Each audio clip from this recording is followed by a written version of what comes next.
هي واحدة من أشهر فنانات التسعينات والثمانينات. دخلت عالم الفن بالصدفة وأحدثت ضجة كبيرة بمجرد ظهورها على الساحة الفنية. أحبها الجمهور وكبار المسؤولين منهم رؤساء وملوك. إنها الفنانة الراحلة هياتم، اللي دخلت عالم الفن بالصدفة من خلال إحدى مسابقات الجمال. بدأت مشوارها كممثلة على المسرح، ثم اتجهت للرقص، فرقصت لأول مرة أمام العندليب. كانت الفنانة هياتم إنها تترك بصمة في عالم الفن، ونجحت في إيجاد مكانة مميزة لها بين عمالقة النجوم. اسمها الحقيقي سهير حسن. اشتهرت باسم هياتم، هي ممثلة وراقصة شرقية. اتولدت في 31 ديسمبر سنة 1948 بمدينة الإسكندرية. بدأت هياتم مشوارها الفني ممثلة وليس راقصة، كما هو مذكور في بعض المواقع الصحفية، وذلك من خلال صعودها على خشبة مسرح سيد درويش. ذكرت الفنانة هياتم إنها لم تبدأ حياتها راقصة، بل ممثلة في مسرحية شهرزاد، لكن الجمهور عرفها راقصة. فكان أول حفل لها كراقصة هو حفل الربيع مع عبد الحليم حافظ، ورقصت على أغنية زي الهوى. وقالت هياتم: بدأت حياتي العملية كممثلة وبعدها اتجهت للرقص بعد ذلك، وكانت البداية بالصدفة، فقد كنت أجلس على أحد الشواطئ في الإسكندرية، وكان ينظموا وقتها مسابقة لملكة جمال الشاطئ.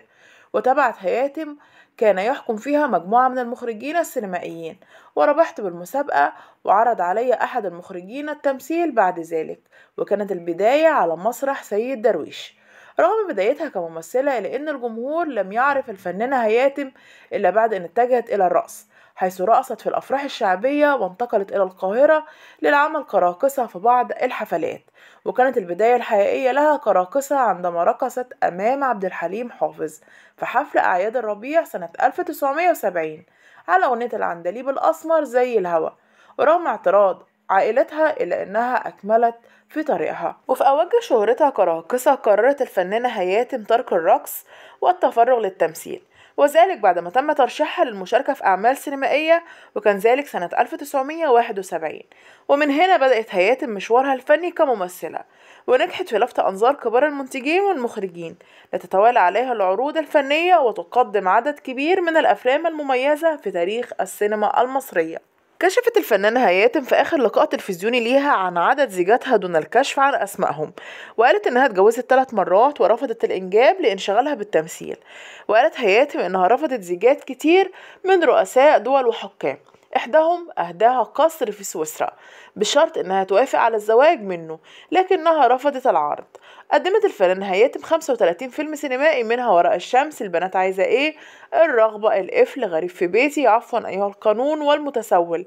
كمان شاركت الفنانة هياتم في العديد من الأعمال الدرامية، منها المال والبنون، والبطنية، وزهرة وأزواجها الخمسة، والشك، وساحرة الجنوب، وغيرها. من أبرز المواقف المثيرة في حياة الفنانة هياتم كان خلافها مع الفنانة ماجدة الخطيب، واللي أحدث ضجة كبيرة على الساحة الفنية. وصل الأمر إلى التشابك بالإيد وتقطيع الملابس وشد الشعر أمام الجمهور.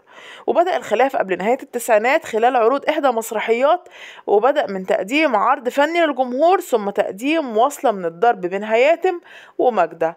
اعتقد الجمهور بأنها ضمن النص المسرحي.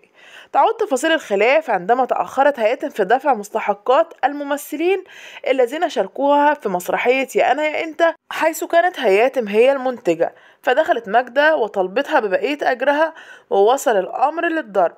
رحلت الفنانة هياتم عن عالمنا في 27 يوليو سنة 2018 بعد صراع مع مرض سرطان القولون. الله يرحمها ويتجاوز عن سيئاتها.